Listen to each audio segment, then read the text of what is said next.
ಇನ್ನು ಕೊಲೆಗಾರ ಅನ್ನುವಂಥ ಆರೋಪವನ್ನು ಹೊತ್ಕೊಂಡಿರುವಂಥ ನಟ ದರ್ಶನ್ ಕೇಸ್ ಏನಾಗಿದೆ ಅಂತಂದರೆ ಇನ್ನು ಕೆಲವೇ ದಿನಗಳಲ್ಲಿ ಗೊತ್ತಾಗುತ್ತೆ. ಯಾಕಂದರೆ ಟ್ರಯಲ್ ಆರಂಭವಾಗ್ತಾ ಇದೆ. ಅದು ಬಹುದೊಡ್ಡ ಶಾಕ್ ಈಗ ಕೊಲೆಗಾರ ಅನ್ನೋ ಆರೋಪ ಹೊತ್ತಿರುವಂಥ ನಟ ದರ್ಶನ್ಗೆ. ಎರಡನೇದೇನು ಅಂತಂದರೆ ನನಗೆ ದಿಂಬು ಕೊಡ್ತಾ ಇಲ್ಲ, ನನಗೆ ಹಾಸಿಗೆ ಕೊಡ್ತಾ ಇಲ್ಲ, ನನಗೆ ಹಂಗೆ ನಡೆಸ್ಕೊಳ್ತಾ ಇದ್ದಾರೆ, ನಂಗೆ ಹಿಂಗೆ ನಡೆಸ್ಕೊಳ್ತಾ ಇದ್ದಾರೆ ಅಂತೆಲ್ಲ ಹೇಳ್ತಾ ಇದ್ರಲ್ಲ, ಅದಕ್ಕೆ ಈಗ ಕೊಟ್ಟಿರೋ ಆದೇಶದಲ್ಲಿ ಏನಿದೆ, ಯಾವ ರೀತಿ ಮತ್ತೊಂದು ಶಾಕ್ ಈಗ ಡೀಟೇಲ್ಸ್ ಇಲ್ಲಿದೆ.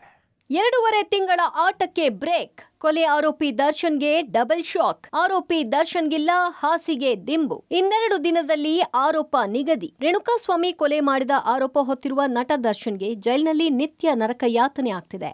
ಜಾಮೀನು ರದ್ದಾದ ಬಳಿಕ ಜೈಲು ಸೇರಿರೋ ದರ್ಶನ್ ನರಕಯಾತನೆಯಿಂದ ನನಗೆ ವಿಷ ಕೊಡಿ, ಬದುಕೋಕ್ ಆಗ್ತಾ ಇಲ್ಲ ಅಂತ ಅಂದಿದ್ರು. ಹಾಸಿಗೆ ದಿಂಬು ಕೊಡಿ ಅಂತ ಅಂಗಲಾಚಿದ್ರು. ಆದ್ರೆ ಯಾವುದೂ ನಡೀಲಿಲ್ಲ. ಟ್ರಯಲ್ ತಪ್ಪಿಸಿಕೊಳ್ಳೋಕೆ ನಡೆದ ನಿರಂತರ ಪ್ರಯತ್ನಕ್ಕೆ ಇಂದು ಫುಲ್ ಸ್ಟಾಪ್ ಬಿದ್ದಿದೆ. ಎಸ್, ರೇಣುಕಾಸ್ವಾಮಿ ಕೊಲೆ ಪ್ರಕರಣದಲ್ಲಿ ವಿಚಾರಣಾಧೀನ ಕೈದಿ ದರ್ಶನ್ಗೆ ಆಘಾತದ ಮೇಲೆ ಆಘಾತ ಎದುರಾಗ್ತಿದೆ. ಮಲಗಲು ಕಷ್ಟವಾಗ್ತಾ ಇದೆ. ಹಾಸಿಗೆ ದಿಂಬು ನೀಡಲು ಅನುಮತಿ ಕೋರಿ ದರ್ಶನ್ ನ್ಯಾಯಾಲಯದ ಮೊರೆ ಹೋಗಿದ್ರು. ಆದರೆ ದರ್ಶನ್ ನಿರೀಕ್ಷೆ ಸುಳ್ಳಾಗಿದೆ. ಕೋರ್ಟ್ನ ಆದೇಶದ ಪ್ರಕಾರ ಜೈಲ್ ಮ್ಯಾನ್ಯುಯಲ್ನಲ್ಲಿ ಯಾವ ಅವಕಾಶ ಇದೆ ಅದನ್ನ ನೀಡಿ ಎಂದಿದೆ. ಅಲ್ಲದೆ ತಿಂಗಳಿಗೊಮ್ಮೆ ದರ್ಶನ್ ಇರುವ ಬ್ಯಾರೆಕ್ ಶುಚಿಗೊಳಿಸಿ ಹೊಸದಾಗಿ ಬೆಡ್ಶೀಟ್ ಮತ್ತು ಬಟ್ಟೆ ನೀಡುವಂತೆ ಸೂಚನೆ ನೀಡಿದೆ. ಇದರ ಜೊತೆಗೆ ಕ್ವಾರಂಟೈನ್ ಸೆಲ್ ಇಂದ ಬೇರೆ ಬ್ಯಾರೆಕ್ಗೆ ಶಿಫ್ಟ್ ಮಾಡೋ ಬಗ್ಗೆ ಜೈಲಾಧಿಕಾರಿಗಳಿಗೆ ಅಧಿಕಾರ ನೀಡಿ ಕೋರ್ಟ್ ಆದೇಶ ನೀಡಿದೆ.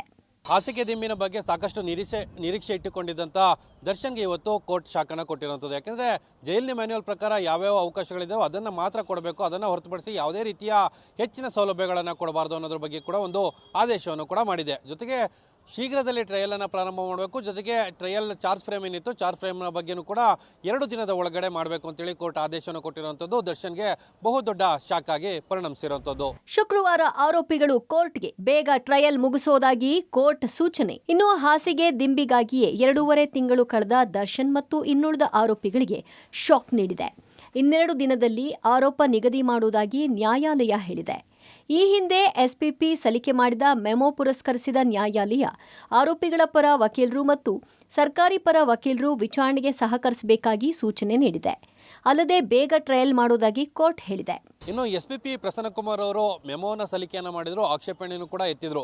ಕಳೆದ 2.5 ತಿಂಗಳಿಂದ ಯಾವುದೇ ರೀತಿಯ ಬೆಳವಣಿಗೆಗಳು ಕೂಡ ಆಗ್ತಾ ಇಲ್ಲ. ಜೊತೆಗೆ ಅರ್ಜಿಯನ್ನು ಹಾಕೊಂಡು ಟ್ರಯಲ್ ಅನ್ನು ತಡ ಮಾಡುವಂಥ ಪ್ರಯತ್ನಗಳನ್ನು ಮಾಡ್ತಾ ಇದ್ದಾರೆ. ಜೊತೆಗೆ ಟ್ರಯಲ್ ಅನ್ನು ಇದರಿಂದ ತಪ್ಪಿಸ್ಕೊಳ್ಳುವಂಥ ಪ್ರಯತ್ನಗಳು ಕೂಡ ಆಗ್ತಾ ಇದ್ದಾವೆ ಅಂತೇಳಿ ಆಕ್ಷೇಪಣೆಯನ್ನು ಎತ್ತಿದ್ರು. ಈ ಅರ್ಜಿಯನ್ನು ಪುರಸ್ಕರಿಸಿದಂಥ ನ್ಯಾಯಾಲಯ ಶೀಘ್ರದಲ್ಲೇ ಇನ್ನು ಟ್ರಯಲ್ ಅನ್ನು ಪ್ರಾರಂಭ ಮಾಡ್ತೀವಿ ಅಂತೇಳಿ ಕೇವಲ 2 ದಿನಗಳ ಕಾಲಾವಕಾಶವನ್ನು ಕೊಟ್ಟಿದೆ ಮತ್ತು ಟ್ರಯಲ್ ಅನ್ನು ಕೂಡ ಪ್ರಾರಂಭ ಮಾಡಲಿಕ್ಕೆ ದಿನಾಂಕವನ್ನು ನಿಗದಿಯನ್ನು ಮಾಡಿರುವಂಥದ್ದು. ದರ್ಶನ್ಗೆ ಜೈಲಿನಲ್ಲಿ ಕೊಡಬೇಕಾದ ವ್ಯವಸ್ಥೆಗಳನ್ನ ಸರಿಯಾಗಿ ಕೊಡಲಾಗ್ತಿಲ್ಲ, ಹಾಸಿಗೆ ದಿಂಬು ಬಳಸಲು ಅವಕಾಶ ಕೊಡಿ ಅಂತ ದರ್ಶನ್ ಪರ ವಕೀಲರು ವಾದ ಮಂಡಿಸಿದ್ರು. ವಾಸ್ತವ ಪರಿಸ್ಥಿತಿ ಅರಿಯಲು ಕಾನೂನು ಸೇವಾ ಪ್ರಾಧಿಕಾರದ ಅಧಿಕಾರಿಗಳು ಜೈಲಿಗೆ ತೆರಳಿ ಪರಿಶೀಲನೆ ನಡೆಸಿದ್ದಾರೆ. ನ್ಯಾಯಾಲಯಕ್ಕೆ ವರದಿ ಸಲ್ಲಿಸಿದ್ರು. ಈ ವರದಿಯನ್ನು ಆಧರಿಸಿ ನ್ಯಾಯಾಲಯ ಕಾರಾಗೃಹದ ನಿಯಮಗಳ ಪ್ರಕಾರ ಹೆಚ್ಚುವರಿ ಸವಲತ್ತು ನೀಡಲಾಗುವುದಿಲ್ಲ ಅಂತ ಅಭಿಪ್ರಾಯ ವ್ಯಕ್ತಪಡಿಸಿದೆ. ಅಕ್ಟೋಬರ್ 31ಕ್ಕೆ ಮುಂದಿನ ವಿಚಾರಣೆ ನಿಗದಿಪಡಿಸಲಾಗಿದೆ. ಒಟ್ಟಿನಲ್ಲಿ ಬಾಗಿದ ಬೆನ್ನಿನಲ್ಲಿ ಜೈಲಿನಲ್ಲಿ ಬಳಲ್ತಾ ಇರೋ ದರ್ಶನ್ಗೆ ಈಗ ಅಸಲಿ ಆಟ ಶುರುವಾಗ್ತಿದೆ. ಟ್ರಯಲ್, ಸಾಕ್ಷಿ, ಡಿಜಿಟಲ್ ಎವಿಡೆನ್ಸ್ ದರ್ಶನ್ ಕನಸಲ್ಲೂ ಕಾಡುವಂತೆ ಮಾಡಿರೋದಂತೂ ನಿಜ. Muralidhar, crime bureau, public TV.